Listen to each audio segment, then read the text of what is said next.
बताएं कि इस्लामाबाद में बल्दियाती इंतखाबात शेड्यूल के मुताबिक कल ही कराने का हुक्म अदालत की जानिब से दे दिया गया है। इलेक्शन कमीशन का फैसला कलअदम करार दिया गया। इलेक्शन कमीशन के फैसले के खिलाफ पीटीआई और जमात इस्लामी की दरख्वास्तों पर मुख्तसर तहरीरी फैसला जारी कर दिया गया है। इलेक्शन कमीशन का 27 दिसंबर का फैसला कलअदम करार दिया जाता है। तहरीरी फैसले में ये वाज़ेह बताया गया है। फैसले में यह भी कहा गया कि इस्लामाबाद के बल्दियाती इंतखाबात शेड्यूल के मुताबिक कराए जाएं। एडिशनल अटॉर्नी जनरल ने सिंगल बेंच के फैसले के खिलाफ इंट्रा कोर्ट अपील की तैयारी शुरू कर दी है। मजीद तफसीलात जान लेते हैं। मोहम्मद इमरान हमारे साथ मौजूद हैं। इमरान, बताइएगा तैयारियों से मुतालिक। जी, कुछ ही देर पहले यहाँ पर एडिशनल अटॉर्नी जनरल के ऑफिस में हुकूमती कानूनी टीम का एक मुशावरती इजलास हुआ है और जिसके बाद सिंगल बेंच के जो फैसले की तस्दीकी कापी है उसके लिए जो है वो अप्लाई किया गया था। अब ये कापी हासिल कर ली गई है और सिंगल बेंच के फैसले के ख़िलाफ़ इंट्रा कोर्ट अपील की भी तैयारी शुरू कर दी गई है। आज हालांकि अदालती वक्त ख़त्म हो चुका है लेकिन अदालती अमला यहाँ पर मौजूद है। कापी ब्रांच में भी लोग मौजूद हैं, एडिशनल अटॉर्नी जनरल के ऑफिस में भी लोग मौजूद हैं और इलेक्शन कमीशन की जानिब से भी ये गौर किया जा रहा है कि इस फैसले को चैलेंज किया जाए। जो एडिशनल अटॉर्नी जनरल ऑफिस के ज़राए से हमें पता चला है कि फ़ैसले में ये प्ली ली जाएगी कि ये इतना अर्जेंसी में मैटर हो नहीं सकता। ह्यूमन पावर को जितना भी इन्वॉल्व कर लिया जाए लेकिन इससे भी जो एक्सचेकर का पैसा है वो ज़ाय होने का इम्कान है। कल अगर किसी पोलिंग स्टेशन पर कोई रिटर्निंग अफसर नहीं पहुंचता, कोई असिस्टेंट प्रिजाइडिंग अफसर नहीं पहुंचता या फिर कोई इंतखाबी मटेरियल जो है पोलिंग बैग्स नहीं पहुंचते तो इससे भी इंतखाबी अमल में रुकावट होगी और अगर ये अमल प्रॉपर ना हो सका तो जो इंतखाबात का इनेकाद है उस पर सवालिया निशान उठेंगे और कल को फिर दूसरी जमातों की जानिब से ये सारी अपीलें यहाँ पर इस्लामाबाद हाई कोर्ट में ही आएंगी कि जिसमें ये प्ली ली जाएगी कि किसी जगह पे कोई अमला नहीं था, किसी जगह पे सामान नहीं था।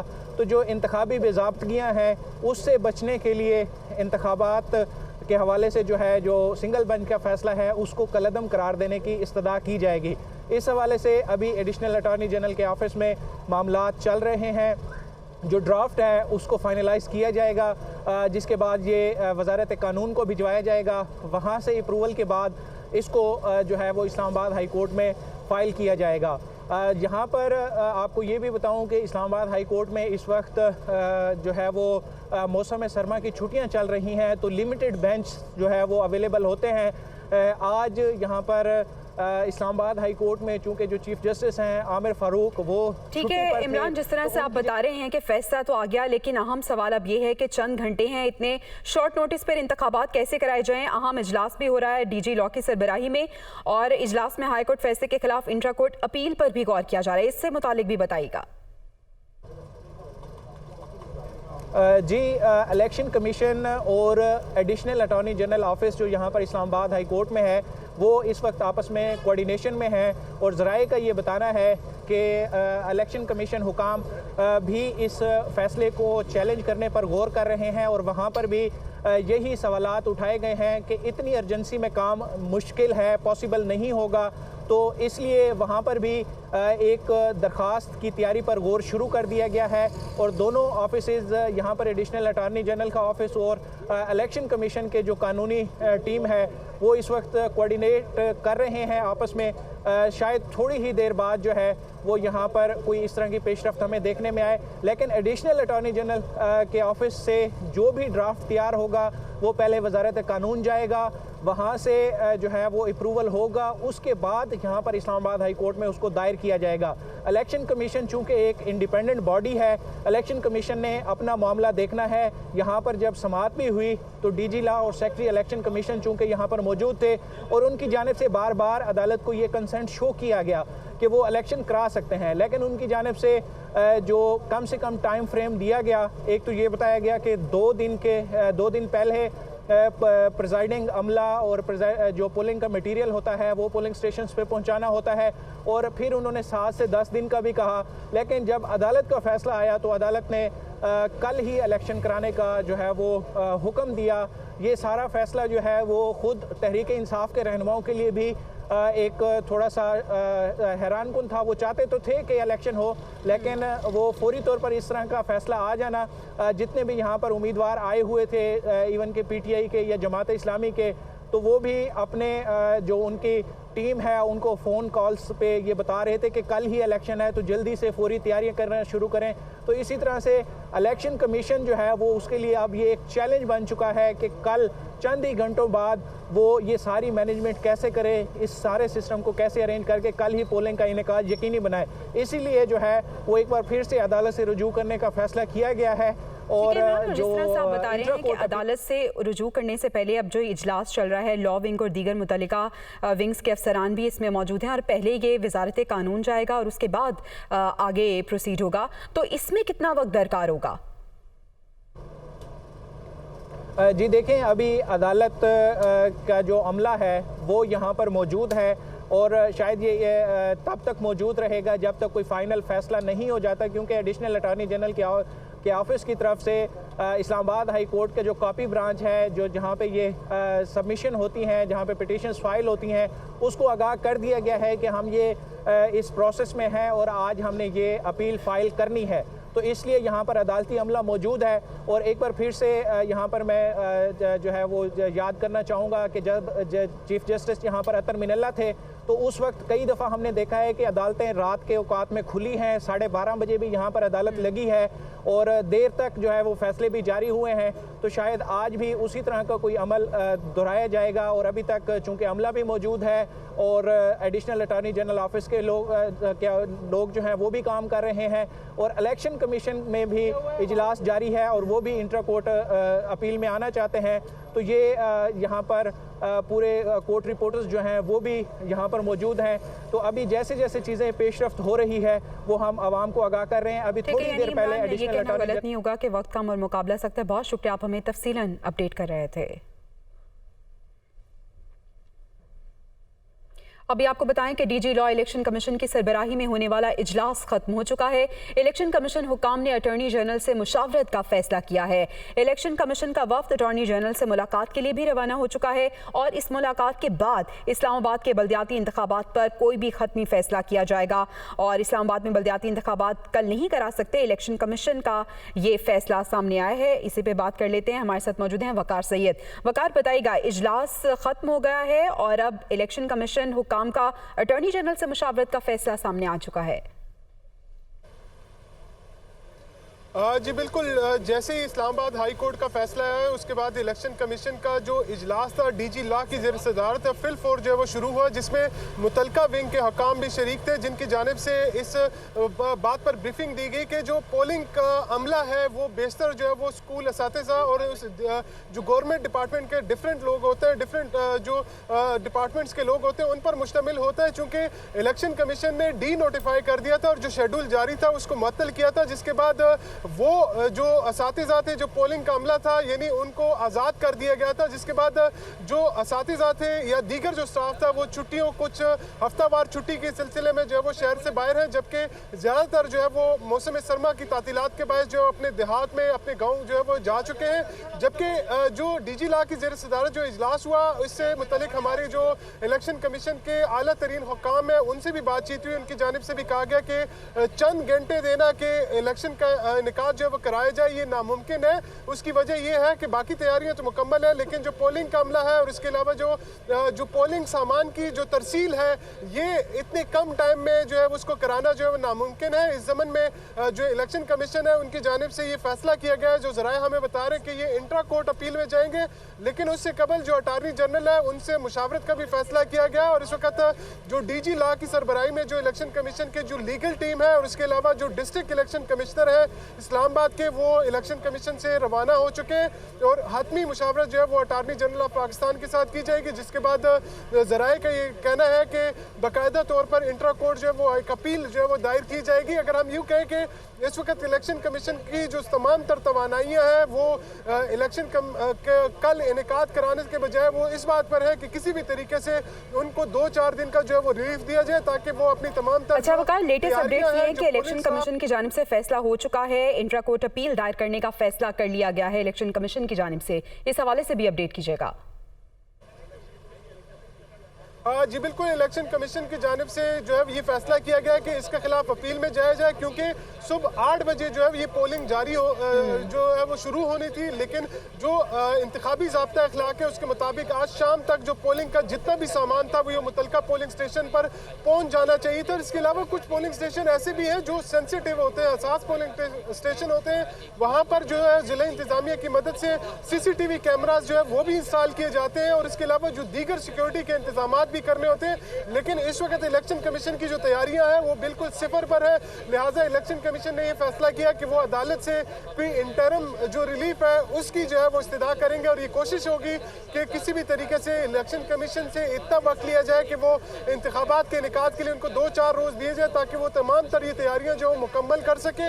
यही इस्तदा जो है वो इलेक्शन कमीशन की जानिब से जो डिस्ट्रिक्ट इलेक्शन कमिश्नर है वकास मलिक, उनकी जानिब से जो वो इस्लामाबाद हाई कोर्ट के जो इंट्रा अपील है उसमें जो है वो दाखिल की जाएगी। इस वक्त इलेक्शन कमीशन में मैं मौजूद हूँ। यहाँ पर जो दीगर हकाम है, जो दीगर विंग्स के हकाम है, उनको जो है वो बुलाया गया है, लेकिन जो DG लॉ है और उसके अलावा जो लॉ विंग के दीगर अफसरान है वो इस वक्त जो है वो मुशावरत पर मसरूफ़ है। जबकि जो आला तरीन ज़राए हैं उनसे जब हमारी बात हुई उन्होंने ये कहा कि 3 दिन से ये मामला जो है वो ज़ेर समात रहा, उसके बाद आज ही जो है ये फैसला महफूज किया गया और आज ही शाम के वक्त ये फैसला जो है वो सुना दिया गया है। बहुत शुक्रिया वकास। इलेक्शन कमीशन का फैसला है कि इसके खिलाफ इंट्रा कोर्ट अपील दायर की जाएगी। बहुत शुक्रिया, आपने हमें तफसीलन अपडेट किया। आगे बढ़ते हैं। तहरीक इंसाफ के रहनुमा फवाद चौधरी का कहना है कि इलेक्शन कमीशन अमली तौर पर विफाकी हुकूमत में जम हो चुका है। इलेक्शन कमिश्नर और उनके साथी अवाम के दुश्मन हैं। अपने ट्वीट में फवाद चौधरी का मजीद कहना है, पाकिस्तान में एक प्लानिंग के तहत जमहूरियत मुकम्मल तौर पर ख़त्म की जा रही है। पहले बुनियादी हुकूक मुअत्तल किए गए, अब इदारे ख़त्म किए जा रहे हैं। शहबाज शरीफ हुकूमत ने अपनी करप्शन बचाने के लिए मुल्क दाव पर लगा दिया। अब वाज़ेह हो चुका है कि इलेक्शन कमीशन विफाकी हुकूमत में जम हो चुका है। मुल्क को बहरानों से निकालने के हुकूमत के पास कोई ऑप्शंस नहीं हैं।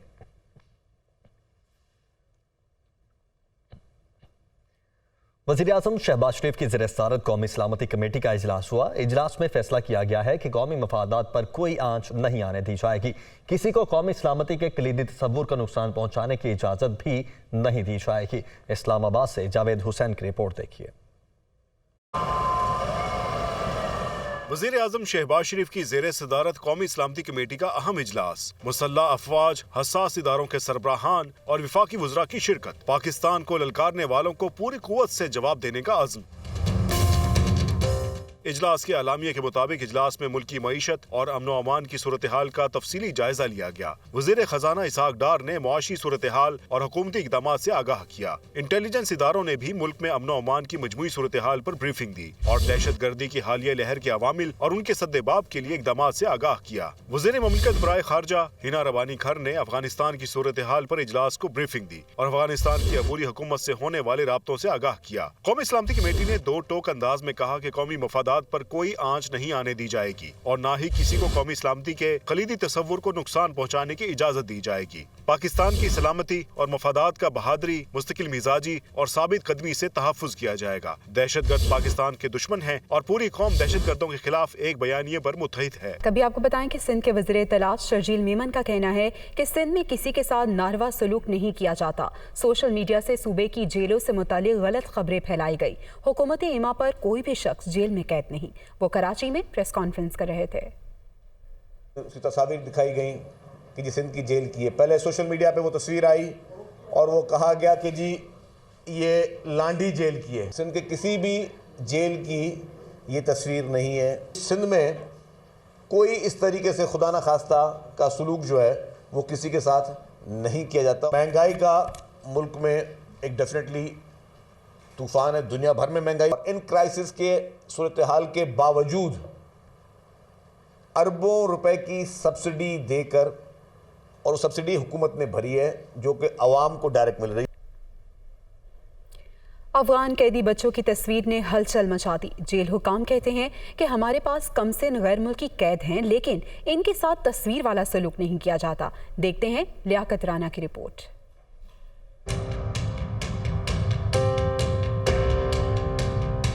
कराची के एक वकील ने कोर्ट के बख्शी खाना में से बच्चों की तस्वीर बनाकर सोशल मीडिया पर वायरल की तो हलचल ही मच गई। सूबाई वजीर शर्जील मेमन का कहना है कि इस तस्वीर के जरिए सिंध की जेलों के बारे में प्रोपोगंडा किया गया है, जिसका हकीकत से कोई ताल्लुक नहीं। सिंध के किसी भी जेल की ये तस्वीर नहीं है। DIG साहिबा बैठी हैं, ये वुमेन जेल जो हैं उनको ये देखती हैं, तो फिर इनसे भी हमने मालूमात की। बच्चे जितने भी हैं वो प्रिजनर्स नहीं हैं, वो कोर्ट के अहकामात पर उन वालदाओं के पास बच्चे हैं। अंडर ट्रायल हैं वो 75 फीमेल हैं और कन्विक्टेड जो है वो 54 फीमेल हैं, और उनको अदालतों ने कन्विक्शन दिए 2-2 महीने की। ठीक है, अब इनकी खत्म हो रही है कन्विक्शन जो है वो जनवरी में। तस्वीर बनाने वाले समर अब्बास एडवोकेट कहते हैं कि सिटी कोर्ट के बख्शी खाने में ये सलूक कैदियों के साथ रोजाना होता है। मैंने ये पिक्चर कैप्चर की है 28 दिसंबर को सुबह 11 बजे सिटी कोर्ट का जो लॉकअप है जिसे बख्शी खाना कहते हैं। मैंने अपनी ट्वीट में भी लिखा था कि ये तस्वीर बख्शी खाना में ली गई है। जेल हुक्काम कहते हैं कि हमारे पास कैदी बच्चों की तादाद 178 है, जिनमें से 68 सजा याफ्ता हैं, लेकिन किसी के साथ तस्वीर वाली बदसलूकी नहीं की जाती। मौसम की दुनिया में सबसे पहले रुख करते हैं मरी का। मरी में बर्फबारी के बाद मॉल रोड पर सयाहों का रश बढ़ चुका है। लोगों ने बड़ी तादाद में मरी का रुख कर लिया है। हमारे रिपोर्टर हरीम जुदून इस वक्त हमारे साथ मौजूद हैं। हरीम, क्या मनाज़िर देख रही हैं आप इस वक्त मरी में?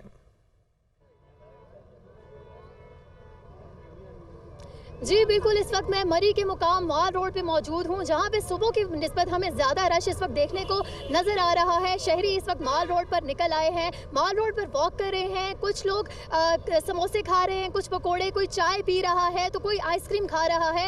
हर कोई अपने मिजाज के मुताबिक मौसम को इंजॉय कर रहा है। यहाँ पे लोग खरीदो फरोख्त भी चीज़ों की कर रहे हैं। मौसम की अगर हम बात करें तो इस वक्त 0 डिग्री सेंटीग्रेड रिकॉर्ड किया गया है। शदीद ठंड पड़ चुकी है, मौसम बहुत सर्द हो रहा है और वक्फे से देखा हमने कि सुबह से बर्फबारी का सिलसिला भी जारी रहा है। उसमें शहरी जो है उन्होंने बहुत ज़्यादा मौसम को एंजॉय किया है। हमने बच्चों को देखा जो कि बर्फ़ के साथ खेलते हुए हमें नज़र आए हैं। उसके अलावा हम बात करें तो पंजाब, खैबर पख्तूनख्वा, सिंध, बलोचिस्तान तमाम इलाकों से लोगों ने मरी का रुख कर लिया है। ज़्यादातर हमें सियाह इस वक्त मॉल रोड पर नज़र आ रहे हैं। शहरी इस वक्त बड़ी तादाद में मौसम को इंजॉय कर रहे हैं। शहरियों की अगर हम बात करें, शहरी तो इंजॉय कर ही रहे हैं, लेकिन उसके साथ साथ हमने भी मौसम को बहुत ज़्यादा इंजॉय किया है। जी चलें, that's good for you Hareem, बहुत शुक्रिया आपका। मुल्क के बालाई इलाकों की तरह आज़ाद जम्मू कश्मीर में भी बारिशों और पहाड़ों पर बर्फबारी के बाद मौसम सर्द हो गया है। मुजफ्फराबाद से दुनिया न्यूज़ के ब्यूरो चीफ असलम मीर की रिपोर्ट देखिए। दारुल हुकूमत मुजफ्फराबाद के करीबी तफरीही मुकामात पीर चनासी के अलावा वादिये नीलम और वादिये लीपा में भी पहाड़ों ने बर्फ की सफेद चादर ओढ़ ली है। पीर चनासी सड़क पर फिसलन के बाइस इससे सयाहों के लिए बंद कर दिया गया है। हम लोग फर्स्ट टाइम आए यहाँ कराची से आज़ाद कश्मीर और माशाल्लाह यहाँ पर हमारा एक्सपीरियंस बहुत अच्छा रहा है। इसमें हमें आना चाहिए घूमने फिरने के लिए ताकि माइंड फ्रेश हो, और विंटर स्नोफॉल वगैरह भी हो रही है यहाँ। बारिशों के बाद आज़ाद कश्मीर के दीगर इलाकों की तरह मुजफ्फराबाद का हुस्न भी निखर कर सामने आ गया है। I can see the snow capped mountains at the back, और बादल जो नीचे आए हैं पहाड़ों पे वो बहुत एक अच्छा मंजर पेश कर रहे हैं। मतलब बंदा जब यहाँ बैठ जाए तो उसका यहाँ से उठने को दिल नहीं करता। महकमा मौसमियात के मुताबिक आज़ाद जम्मू और कश्मीर के बालाई मुकामात पर आइंदा 24 घंटों के दौरान वक्फे से बारिशों और पहाड़ों पर बर्फबारी जारी रहने का इम्कान है। माहिरीन का कहना है कि गुज़श्ता रात पहाड़ों पर बर्फबारी और मैदानी इलाकों में बारिशों के बाद जहां पानी के ज़खायर में इजाफा होगा, वहां इससे मुल्क की ज़राअत पर भी अच्छे असरात मुरतब होंगे। कैमरामैन मोहम्मद नवीद के साथ मोहम्मद असलम मीर, दुनिया न्यूज़, मुजफ्फराबाद। कभी आपको बताएं, स्टॉक मार्केट में 673 पॉइंट्स का इजाफा रिकॉर्ड किया गया। दूसरी जानिब डॉलर के मुकाबले रुपए की कदर में कमी हुई। कारोबारी हफ्ते के आखिरी रोज पाकिस्तान स्टॉक एक्सचेंज में मजबूत रुझान देखने में आया। हसीस की कम मालियत को देखते हुए सरमायाकारों ने शेयर्स की खरीदारी शुरू की तो इख्तिताम पर मार्केट 673 पॉइंट्स के इजाफे से 100 इंडेक्स 40,420 पॉइंट्स की सतह पर बंद हुआ। आज होने वाली तेजी के सबब हसीस की मालियत में 70 अरब रुपए से जायद का इजाफा हुआ। दूसरी जानिब डॉलर के मुकाबले रुपए की कदर में कमी का रुझान बरकरार है। इंटरबैंक में डॉलर 2 पैसे इजाफे से 226 रुपए 43 पैसे पर बंद हुआ, जबकि करेंसी डीलर्स ओपन मार्केट पर डॉलर के रेट 235.50 बता रहे हैं। माशी माहिरीन के मुताबिक कर्ज सूद की अदायगियाँ, बरामदात, तरसीलात ज़र में कमी और बैरूनी सरमायाकारी घट जाने के सबब ज़र मुबादला ज़खायर तेजी से कम हो रहे हैं, जिसके बाइस रुपए पर दबाव बढ़ रहा है।